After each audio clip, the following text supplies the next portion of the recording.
ক্যাম্পের ভিতরে বাইরে ব্যবস্থাপনাগুলো করতে পারি, এই বিষয়গুলো আলোচনা হয়েছে। রোহিঙ্গাদেরকে পাসপোর্ট দেওয়ার একটা সিদ্ধান্ত হয়েছে, 22,000 রোহিঙ্গাকে পাসপোর্ট দেওয়া হয়েছে। আর সেই বিষয়ে আজকে কোনো মিটিং ছিল না। না, এটা নিয়ে তো পাসপোর্ট না, এই বিষয়টা আজকের কোনো আলোচ্য বিষয় ছিল না। আমাদের আজকের আলোচ্য বিষয় ছিল রোহিঙ্গা ক্যাম্পের ভিতরে আইন শৃঙ্খলা পরিস্থিতি নিয়ে কাজ করা, মাদকদ্রব্য, এই সমস্ত বিষয়ে আমাদের যে অপারেশন, এগুলো সমন্বিতভাবে পরিচালনা করা এবং সারা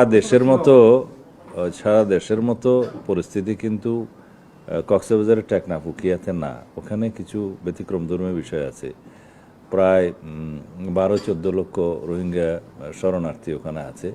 আমরা বলি যে মায়ানমার ন্যাশনাল যারা ডিসপ্লেসড হয়েছে আর কি, ফরেন ন্যাশনালস যারা ডিসপ্লেসড হয়েছে এসছে মায়ানমারের নাগরিক, তাদের ক্ষেত্রে বিস্তারিত ম্যানেজমেন্ট এবং ক্যাম্পের অভ্যন্তরে শৃঙ্খলা রাখা, তারপরে ফেন্সিংয়ের বিষয় আছে, মাদকদ্রব্য যে পাচারের ঘটনা বা যে চোরা কারবারি, এ সমস্ত বিষয় নিয়ে আমরা কিভাবে ব্যবস্থাপনা করতে পারি সমন্বিতভাবে সমস্ত ডিপার্টমেন্টগুলোকে নিয়ে, সরকারের ইন্টেলিজেন্স ডিপার্টমেন্টগুলো, আইনশৃঙ্খলা বাহিনীগুলো এবং প্রশাসন সবাই সমন্বিতভাবে যাতে এটা কার্যক্রম চালিয়ে যেতে পারে, সেই জন্য একটা সেল গঠন করা আছে।